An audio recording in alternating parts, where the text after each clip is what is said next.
Olá pessoal, bem-vindos ao MVP Conf Latam 2021. Vamos iniciar a nossa palestra. Nós vamos falar sobre um tema muito importante, que é a modelagem de dados na construção de um data warehouse. Nós vamos ver aí, de fato, né, de verdade, o que é uma dimensão e o que são as tabelas fatos, né? Hoje, com o Power BI, com as soluções de análise de dados, isso ficou bastante, vamos dizer assim, esse conceito ficou bastante empobrecido, né? Uma vez que as pessoas simplesmente simplificaram que quando você arrasta, importa tabelas para o Power BI e você liga elas em um determinado formato, isso é um modelo de estrela com dimensões e fatos. Mas nós vamos ver aqui que a realidade é que essas tabelas do tipo dimensão e fato, elas têm características, ok? E, inclusive elas têm funcionalidades que somente dentro de um data warehouse isso é possível realmente e ser aplicado. Então, meu nome é Vitor Silva, tá? Eu sou cofundador e líder técnico aqui na Data Source Expert. Aqui estão os meus contatos. Você me encontra no LinkedIn, no Instagram, no YouTube também, ok? E fica o convite para vocês me seguirem e eu também retribuir seguindo vocês. Então, vamos a conceitos. Essa palestra vai ser bastante conceitual. No final, nós vamos fazer uma aplicação prática, mas vamos botar os pingos nos is. O conceito de normalização, tá? Normalização é um processo de organização de dados em um banco de dados. Isso inclui a criação de tabelas e o estabelecimento de relações entre essas tabelas de acordo com as regras projetadas, tá? Então, assim, quando a gente constrói um sistema, né, uma aplicação que vai rodar, né, um site, enfim, nós normalmente usamos esse modelo de criação de tabelas, que é a normalização. A normalização, ela prega, né, uma importante questão que é a eliminação de redundância. Então, toda vez que nós temos, né, algum tipo de informação que ela vai ficar repetindo por muitas vezes, então uma das regras da normalização é que, poxa, esse dado ele deveria ter uma tabela onde você cadastrasse essa informação e ela estivesse relacionada com esse outro dado. Exemplo, né? Eu tenho uma tabela de cliente e aí eu tenho tipos de clientes. Cliente do tipo A, cliente do tipo B e cliente do tipo C. Cliente de baixa renda, classe média e classe alta. Bem, você talvez poderia pensar assim, eu vou criar uma coluna cliente, e essa coluna cliente eu vou criar vou inserir lá, o Vitor, esse cara é da classe média, esse cliente é da classe alta. Só que, como você vai ter inúmeros registros desse tipo, ok? Então convém que você, na verdade, criasse uma tabela de clientes, uma tabela de tipo de cliente, ok? E aí, então, você tivesse lá, olha, esse cliente é do tipo um.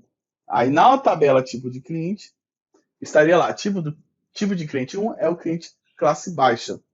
Isso é muito bom porque você passa a ter dentro do banco de dados a relação entre os dados todas baseadas em números, normalmente, números inteiros, então o banco de dados fica mais leve. O tamanho da informação quando vai ser escrito é muito menor, né? Porque é muito menor eu gravar o número um, 2 ou 3 do que eu gravar classe alta, classe média, classe baixa, tá? Então o texto, né, vai sair muito mais barato na hora de armazenar, então você vai ter bancos mais enxutos, mais leves, né? E também toda essa parte de relação entre os dados vai criar um banco de dados até mais consistente, né? Uma vez que eu não posso cadastrar um cliente vai que eu quero escrever de outra forma a renda, né? Classe média, ou melhor, classe média alta, né? Tem uns lances assim. Então, não tem essa opção, eu não posso escrever isso. Quando eu tenho um campo livre, eu fico muito com essa possibilidade.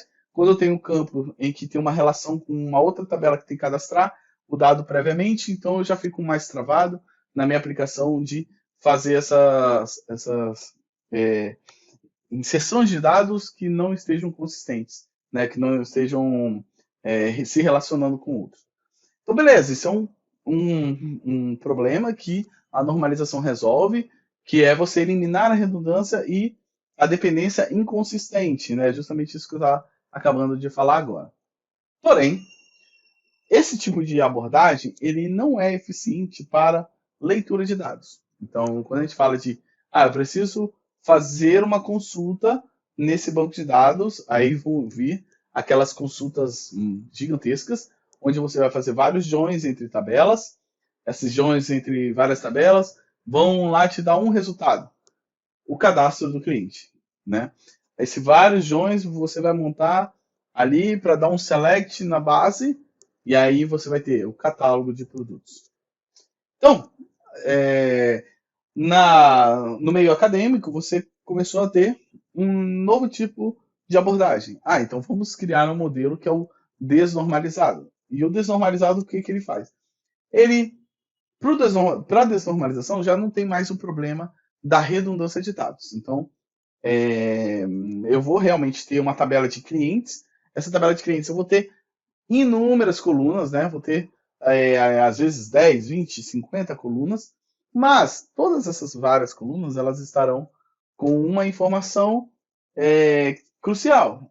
É tudo sobre o cliente. Então vai ter lá, olha, o Vitor que mora no Espírito Santo, né, que nasceu no dia tal, que tem X filhos em casa, que tem casa própria ou não, que tem carro ou não, que tem uma renda anual de X. Então, o que antes estava no modelo desnormalizado em vários locais, agora está em um único lugar. Então, toda vez que eu vou ler sobre cliente, eu vou em um lugar onde tem tudo sobre o cliente. Então vamos desnormalizar? Veja só que interessante, né? Aqui a gente tem esse dado aí, que é tudo sobre o cliente. Isso seria já uma abordagem desnormalizada, tá vendo? Tudo sobre o cliente. Eu tenho o código, eu tenho qual é o tipo do cliente, qual o nome, qual o sobrenome. Aí eu tenho dados, né, de qual região esse cliente mora, de qual território, né, de venda ele pertence. Então, esse dado está desnormalizado. Porém, se nós formos montar essa consulta para consultar essa informação, olha só o arranjo entre as tabelas, entre as várias tabelas que você tem que fazer, as junções que você tem que fazer para que você chegue a esse dado. Então, assim, não é eficiente em questão de performance de banco de dados na hora de você consultar o banco de dados, não é eficiente você consultar essa estrutura, porque ela precisa fazer joins, e aí o DBA precisa criar vários índices, uma série de questões para que isso fique performático, ok? Veja só quantos joins precisamos fazer. Isso aqui é até um select bem tranquilo, porque você pode ter regras de negócio dentro de uma aplicação que para montar uma visão dessa, né, que é assim, clientes, tudo sobre o cliente, você tem que fazer até algo muito mais complexo do que isso, tá bom? Então, a desnormalização vem para que no futuro a gente tenha um select com um from que é dimensão cliente e tudo sobre o cliente estará lá. Além disso, a desnormalização, então é esse conceito, né, que nós estamos vendo aqui. Agora nós vamos entender o que é o Data Warehouse. O Data Warehouse ele se apega a esse conceito de modelagem dimensional. Então vamos lá. Primeira coisa, vamos tirar o paradigma que modelo dimensional é algo de BI. Não. Modelo dimensional é uma técnica. Você pode criar um sistema que você quer ter uma performance maior em relação à questão do a questão de consultar o banco de dados, né? Então, quando você quer ter um banco de dados com uma performance maior para leitura do que para gravação, você vai trabalhar com o conceito de desnormalização. Então, normalização e desnormalização são técnicas de armazenamento de dados para atender a problemas que você vai ter, dependendo do cenário da sua aplicação. O que acontece é que então surge no mercado com o Wyman, né, e o Ralph Kimball, mas aqui estamos trazendo o Ralph Kimball, tá? Ele vai escrever sobre Data Warehouse. Então, no momento que o Ralph Kimball escreve sobre Data Warehouse, o conceito, tá? E o que é isso, como fazer isso acontecer, né? Nós vamos estar falando sobre, então, camadas de stage, camadas de Data Warehouse, às vezes uma ODS. Então, Ralph Kimball vai escrever sobre isso em 96, uma das edições deles aí, e aí ele vai estabelecer o conceito de dimensão e fatos. Dimensão e fatos, quando você for olhar, é um sistema de armazenamento baseado na modelagem dimensional, da modelagem, desculpa, desnormalizada, né? Então eu vou ter um banco de dados desnormalizado e aí então eu vou dar nome a essa desnormalização, algumas tabelas de dimensões e outras tabelas de fatos. O Ralph Kimball também vai estabelecer uma arquitetura para você ter um BI na sua empresa, né? Em 90 e poucos, melhor até, né? Muito antes de 90 e poucos, porque já se falava sobre Data Warehouse, essas coisas. Então, não existia Power BI, ClickView, Tableau, nenhuma dessas soluções. Então, a primeira coisa que eu quero trazer aqui para vocês também é que o surgimento do BI não surge com o Power BI. É uma técnica bastante antiga e, inclusive, bastante atual, ok? Então, veja só que Ralph Kimball estabelece essa arquitetura, a arquitetura de um Data Warehouse, que aqui estamos trazendo para o lado da Microsoft um pouco, né? Então, como é que isso vai funcionar, Vitor?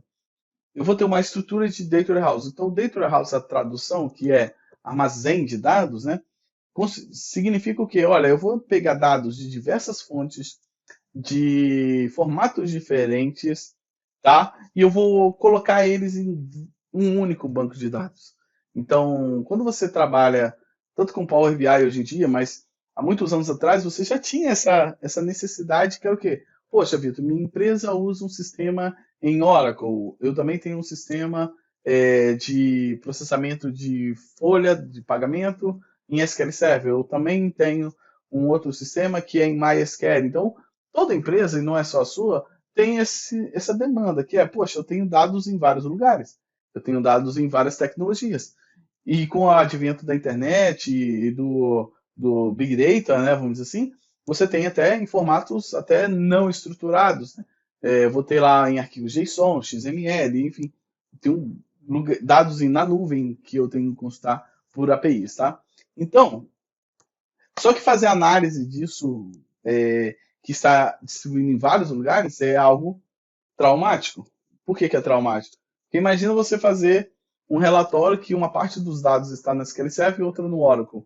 Fazer o join entre essas duas tabelas, você não vai conseguir assim tão facilmente, né? Então você, queira ou não, vai ter que trabalhar com isso. E isso daqui é a arquitetura que possibilita você, através de uma ferramenta de extração de dados, que nós chamamos de ETL, você vai extrair dados de diversos lugares, e esses dados de diversos lugares você vai levar para o Data Warehouse. Porém, antes, você tem aqui uma estrutura que é a estrutura da staging. Né? Então, a staging é uma área intermediária. Por que isso é interessante? Veja só.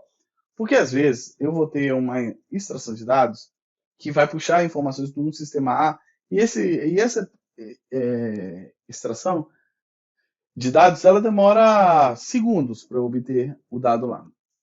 Já a minha aplicação B, que é um Oracle, eu vou ter que ler ela e, tipo, o dado nele demora muito para eu obter, né? Eu preciso de uma janela muito grande para terminar de fazer toda essa extração, né? Essa ingestão do dado. Então, o que é interessante a staging area? A staging area é uma área intermediária. Então, assim, eu vou poder, vamos dizer assim, copiar os dados do sistema A, do B, do C e do D. Cada um tem o seu tempo, né? Mas o meu processo de BI, de extração, vai perceber, olha, acabei de realizar as 4 extrações. Então, quando ele terminar as 4 extrações, ele poderá, então, levar o dado para o DW. Nesse meio tempo, ok? Entre a stage e o DW, nós podemos aplicar certas transformações. Então, eu posso concatenar colunas, eu posso botar maiúsculo, minúsculo, posso fazer cálculos matemáticos, posso, às vezes, tratar o dado, porque ele precisa ter alguma limpeza antes de fato eu levá-lo para o Data Warehouse. E aí, também, nesse momento, todos os dados, eles de certa forma estarão sendo, aí sim, um pouco normalizados, né? Por exemplo, eu tenho a venda que está num sistema, eu tenho o dado que é o código do cliente que está em outro sistema, eu vou, né, fazer a normalização de uma maneira que esses dados possam se relacionar, possam se conversar. Então, a magia aqui do Data Warehouse é possibilitar que dados que estão em diversos lugares, eles de alguma forma se relacionem e que eu possa ter visões, né, que é o cruzamento desses dados. O Data Warehouse, ele é um aspecto assim fundamental até hoje, tá? Hoje você vê cada vez mais grandes fabricantes, né, como a própria Microsoft, com o Azure Synapse, que é o antigo Azure Data Warehouse, tá? Você vê uma grande parceira também da Microsoft, que é o Databricks, né, com um conceito até novo que se chama Data Lakehouse, ok? Que inclusive é o próprio Ralph Kimball que também tá escrevendo sobre esse conceito, né? Ele já tem até livros sobre essa nova arquitetura. Mas de fato, assim, o Data Warehouse é algo muito antigo, porém super atual e que, graças às novas tecnologias, ele está sendo mais ainda aprimorado tecnicamente falando, ficando mais rápido, suportando maior volume de dados. Porém, o conceito é esse que nós estamos aqui tratando com vocês, tá? Que não mudou muito. E esse modelo que não mudou muito é essa modelagem que nós vamos começar a entender melhor, que é a modelagem do modelo estrela, o esquema estrela e o esquema Snowflake. O esquema estrela, né? O que é a ideia do esquema estrela? Olha, eu tenho que fazer um BI sobre vendas. Então, vendas serão os dados ali mensuráveis que você vai ter que coletar para fazer os seus relatórios. Então, exemplo, eu tenho a quantidade de vendas, o preço médio de venda, o valor total de venda. Então, tudo que é mensurável estará no centro deste modelo, ok? Ao redor, nós teremos os aspectos ao qual esse dado que nós queremos ver as medidas, os números, né, mensuráveis, que nós vamos querer ver. Por exemplo, então eu quero ver vendas pelo quê, cliente?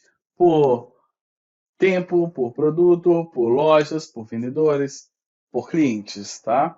Então, cada uma dessas pontas da estrela terão lá dados sobre mais detalhados, né? Então, eu vou ter produtos, ok? Então, eu vou ter o nome do produto, o código do produto, qual o valor desse produto, o valor padrão, né? Qual é a categoria, qual é a subcategoria. Então, eu vou ter tudo sobre o produto. Assim como em lojas, eu vou ter o nome da loja, onde ela fica, quem é o gerente, qual a meta de vendas anual. Eu vou ter uma série de aspectos sobre isso. Tá? Nós também temos um modelo, a abordagem Snowflake. O Snowflake ele torna aquele modelo, né, aquela forma de armazenar de maneira desnormalizada, um pouco mais normalizada. Né? Uma vez que por exemplo, essa tabela regiões, eu vou ter uma relação com a minha tabela lojas e a lojas com vendas, né? Teoricamente, numa abordagem estrela, todos os dados que estão nas regiões iriam para a tabela lojas. Mas no Snowflake, talvez eu queira aproveitar essa tabela regiões para se relacionar com alguma outra. Então, por esse motivo, eu não vou desnormalizar tanto. E aí eu começo a normalizar tendo a tabela de regiões e uma tabela de lojas e essas duas se falando, tá bom? Então essa é a diferença entre o modelo Star Schema e Snowflake. Isso são tipos de modelagem que nós, dentro de um Data Warehouse, vamos armazenar as nossas tabelas com esse formato, né? Com essa ideia. Dentro dessas tabelas, elas estão com os dados o quê? Desnormalizados. Então veja só que temos alguns conceitos vocês aprendendo, né? Aqui nós temos a modelagem que é Star Schema e dentro essas tabelas de clientes, elas são uma tabela em que está desnormalizado os dados, ok?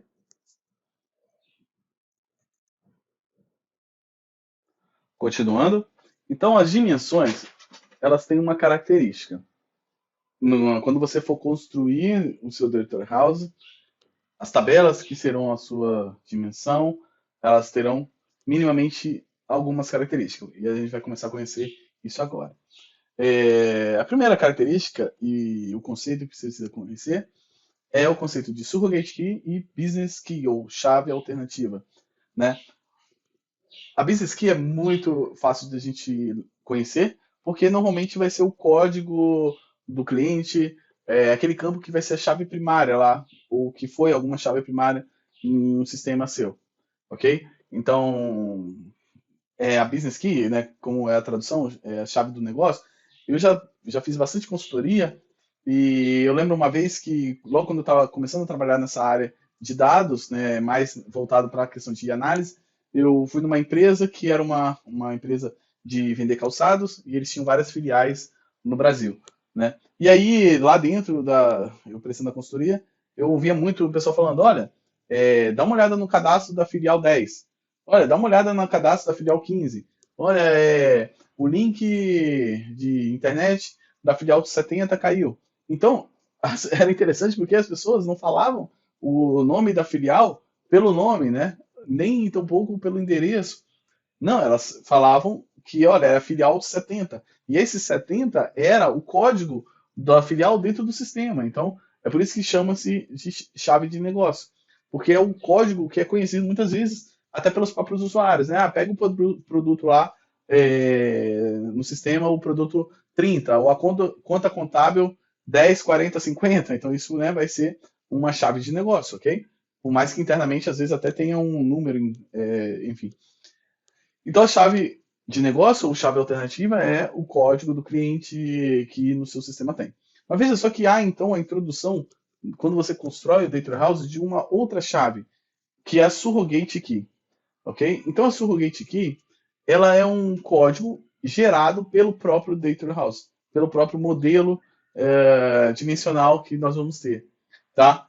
E por que isso é muito importante? Por causa, né, que e é por isso que não dá para falar que no Power BI ou em uma ferramenta em que você simplesmente puxou dados, você controla, você tem um modelo de dimensão, você tem uma dimensão e uma tabela fato.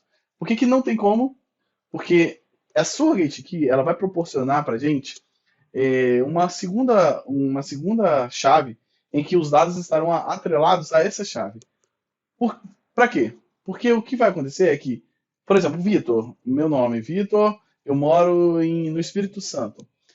Bem, todas as vendas que foram realizadas para mim vão estar lá, olha, eu vendi para um cliente do Espírito Santo. Se você pega, né, e você altera o cadastro do Vitor, falando, olha, agora o Vitor não mora mais no Espírito Santo, ele mora em São Paulo. Provavelmente, se você está lendo essa coluna que teve um valor atualizado, o seu relatório vai passar a exibir que você fez X vendas para o cliente Vitor que mora em São Paulo. Isso não é uma verdade. Porque quando ele comprou em um determinado momento com você, ele comprou morando no Espírito Santo. Então, a maioria dos sistemas, eles não guardam o histórico dos dados de cadastro. Então, existem certas informações que, quando elas são atualizadas, mudam os valores, o seu relatório, né, ele pode ser impactado e você nem está sabendo. Tá? Então, para eu conseguir controlar essa alteração que ocorre em alguns campos dentro de um cadastro meu, e que isso é extremamente importante, eu ver o valor, né, que foi modificado e o valor anterior, porque eu quero ver, olha, o Vitor comprou X comigo quando ele morava no Espírito Santo, e agora ele comprou Y comigo morando em São Paulo. Se eu quero ter essa visão, eu preciso aplicar uma técnica. Essa técnica, tá?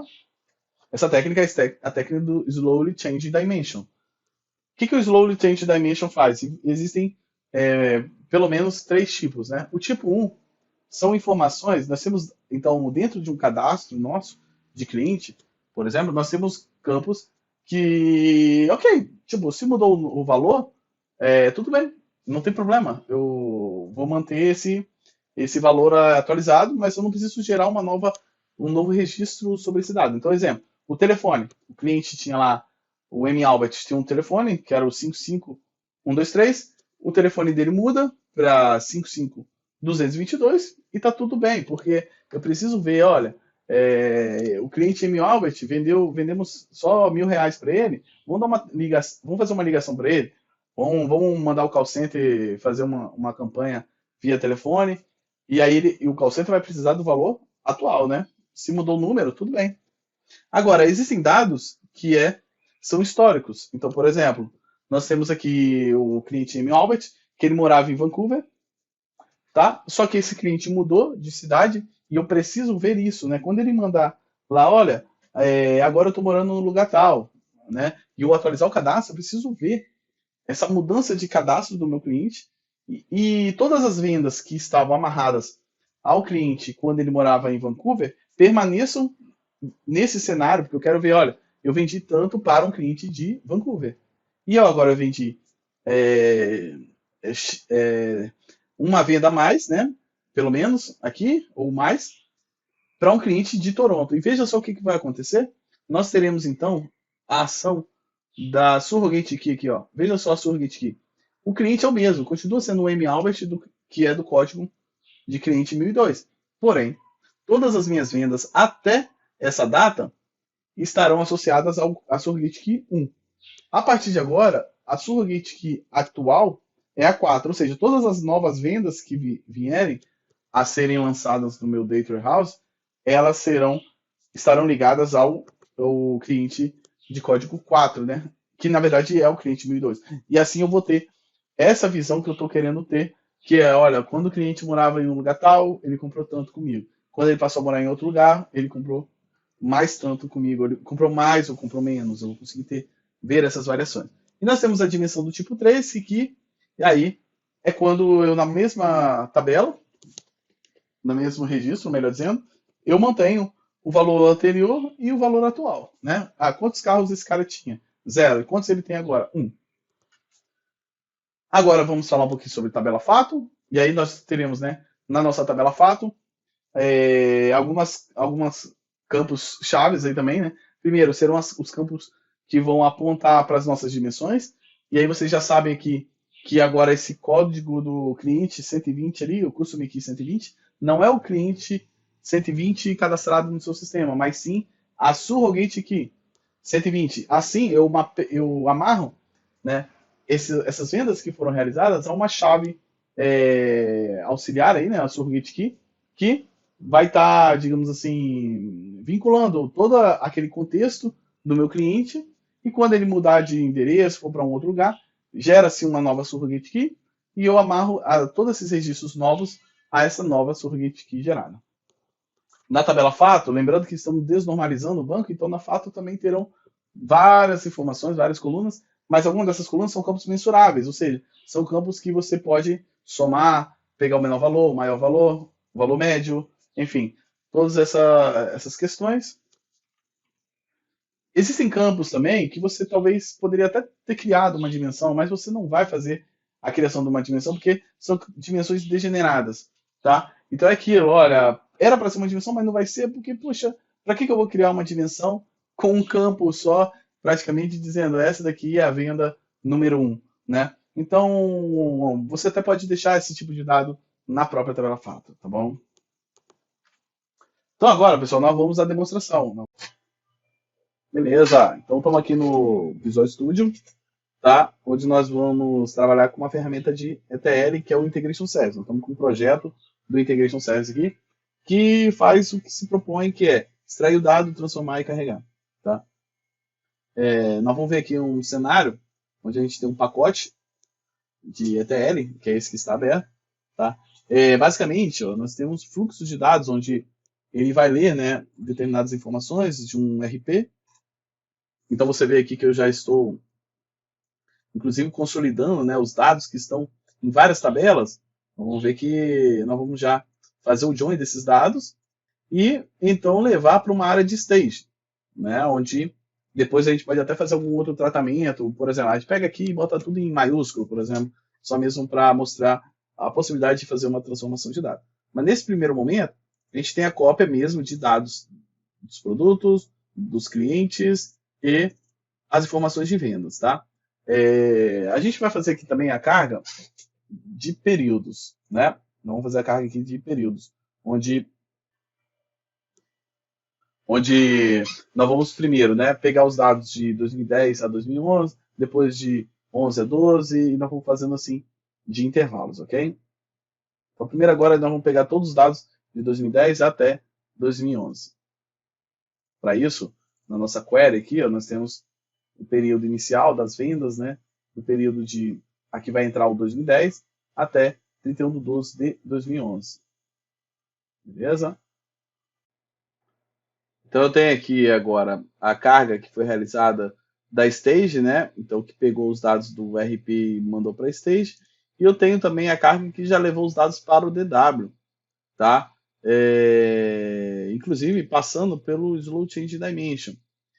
Na verdade, antes aqui, ó, nós temos a leitura da informação, onde eu botei algumas colunas em maiúsculo, ou seja, uma espécie de transformação.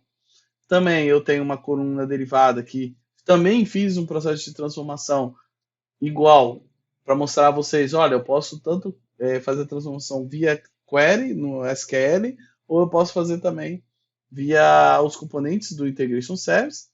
E aqui nós realizamos o processo de Slow Change Dimension aqui. Com o tempo nós vamos mostrar mais detalhadamente para vocês o que esse componente está fazendo. Eu consigo confirmar aqui agora, né? Todas as colunas que eu queria estão em maiúsculo, ou seja, fizeram a transformação que eu havia solicitado, tá? Alguns produtos aqui, eles têm estilo e classe e também pertencem a uma linha, né?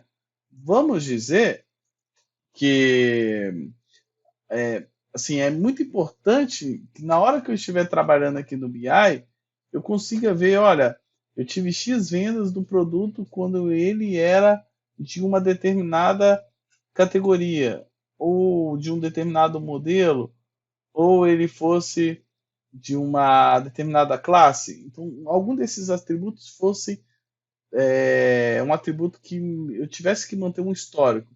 Então, a minha dimensão ela já está preparada para isso. Ó. Olha só que interessante.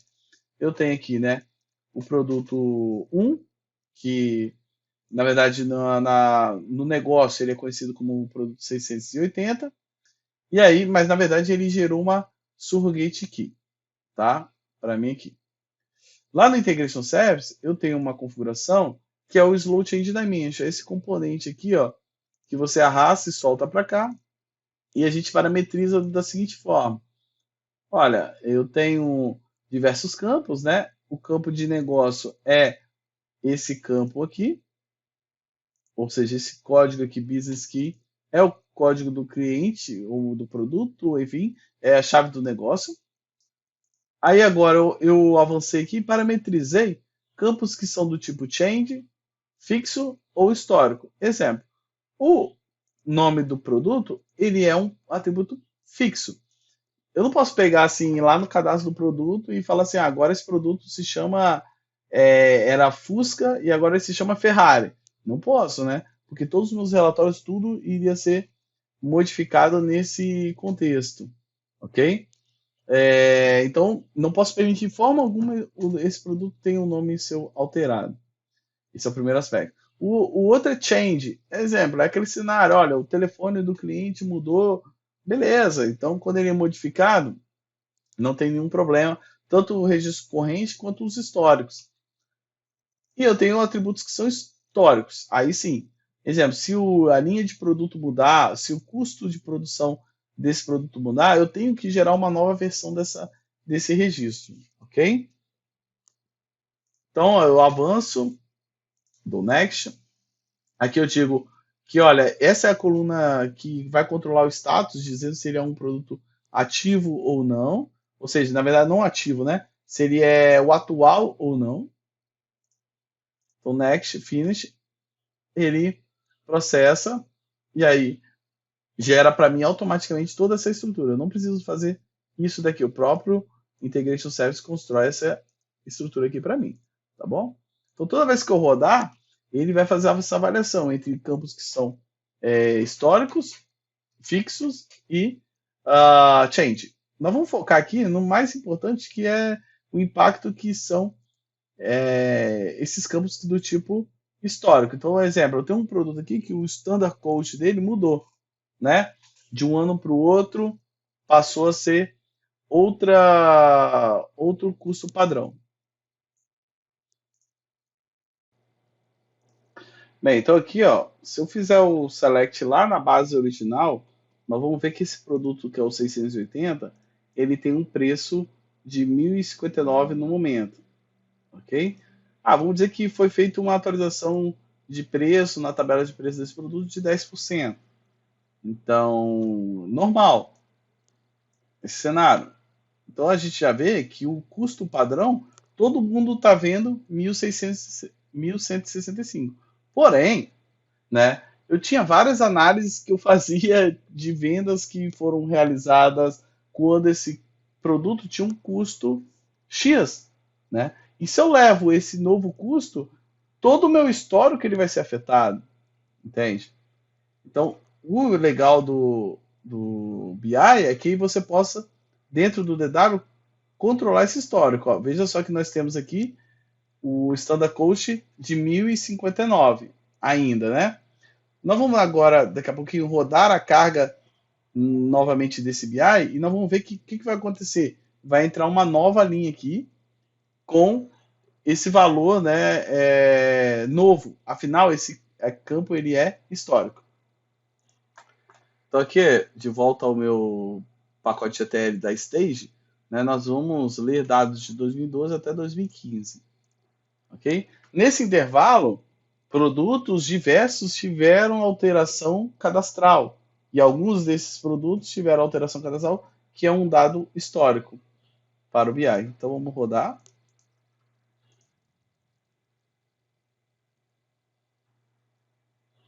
Então a Stage foi lá, né, e buscou mais 115 mil registros. Vamos agora processar esses novos registros que chegaram para o DW, aplicando as transformações, tudo e tudo mais que é necessário. Então deixa ele rodar. Então nossa carga concluiu, ok? Vamos ver aqui, lembra do nosso produtinho 680? Vamos ver o que aconteceu aqui dentro do BI. Ó. Olha que interessante, pessoal. Ele gerou, né, uma nova surrogate key, que é a 296. Ele desmarcou aquele registro como não mais ativo, ou seja, ele não é mais o atual. E por que ele fez isso? Porque ele percebeu que o número mudou. Então, como esse atributo era um atributo histórico, se mudou o preço dele e eu precisava registrar isso, então ele é, gerou uma nova linha e guardou isso historicamente para nós, tá? A gente consegue ver que não somente para esse produto, mas para diversos outros também, né? Uma vez que eu posso vir aqui, ó, na DIN produto status, então eu tenho vários produtos que estão com status zero, ou seja, foram modificados, alguma coisa aconteceu que eles foram modificados, né? Vamos pegar o caso do 732 aqui, ó. 732. Ó, também teve o produto custo padrão aqui modificado. Beleza? E agora qual é a diferença? Qual o ponto interessante que nós temos aqui? Né? É que nós podemos, né, ver agora que os fatos eles estão relacionados a não mais a business key, né? Mas sim a surrogate key. Vamos ver isso agora? Então, ó, veja só que ao realizarmos a consulta na tabela fato, fazendo um join com a tabela produtos da dimensão, né, nós estamos pegando aqui o produto 776, tá? Que, ó, veja só que várias vendas foram registradas para a Surrogate Key 72, porque até então você tinha o produto num determinado preço, não é isso? A gente pode resgatar aqui, ó, P Standard Cost. Vamos aqui de novo. Então esse produto 776, ele teve um Standard Cost aqui até então de 1898 houve um momento que houve uma alteração de valor, gerou-se um valor histórico, um novo registro, e agora temos essa visão do valor novo, tá? Gente, isso aqui é muito interessante, porque no DW a gente consegue guardar essa história. A gente pode ter vários cenários de análise aqui, cara, como que era, igual esse caso aqui mesmo, né? Poxa, eu preciso fazer a avaliação da venda, comparar o custo de produção versus o valor vendido, né? E se eu não tivesse histórico, eu perco essa visão. Eu perco essa visão, né? Vamos ver aqui como que isso se perdeu, por exemplo. Então aqui, ó, eu montei o mesmo select, tá? Porém, mostrando aqui para vocês o seguinte, ó, eu tenho o primeiro select lendo o dado do DW, né? Veja só que eu tenho a rastreabilidade que até 2011 nós vendíamos esse produto com custo padrão de 1.898. No RP já perdemos essa rastreabilidade. Para o RP, a gente está vendo como que em 2011 esse produto foi vendido por um custo padrão de 2.087. Então, o que acontece? A modelagem relacional, ela não tem, às vezes, alguns campos, rastreabilidade, né? Na modelagem desnormalizada, a gente e aplicada dentro de um data warehouse, nós conseguimos ter rastreabilidade de alguns campos, né? Então o Slow Change Dimension ele vai controlar lá no Integration Service para que quando ele vê que esse campo teve um valor modificado, ele gera uma nova versão desse registro. As vendas passam a estar associadas a esse registro, né? Aqui dentro do Integration Service, tá? Nós teremos, por exemplo, uma fase que é a fase de lookup. Então, o que a fase de lookup ela faz? Ela vai lá na dimensão produto, melhor, ela faz um select buscando os produtos que estão com status 1, né? Ou seja, aqueles que são a versão atual no RP, busca isso, ao encontrar, ele resgata, então, a surrogate key atual, ou seja, esse valor aqui, né, o 367, e aí no processo de inserção na tabela de vendas, da Fato Vendas, ele armazena o quê? Não a business key, mas sim a surrogate key. Então lá na tabela, por exemplo, aqui, o FAT Vendas, tá? Deixa eu selecionar aqui. Então lá na tabela FAT Vendas, se a gente der um select nela aqui, ó, você vai ver que eu tenho de em produto SK. Eu não guardo a business key, eu guardo a surrogate key.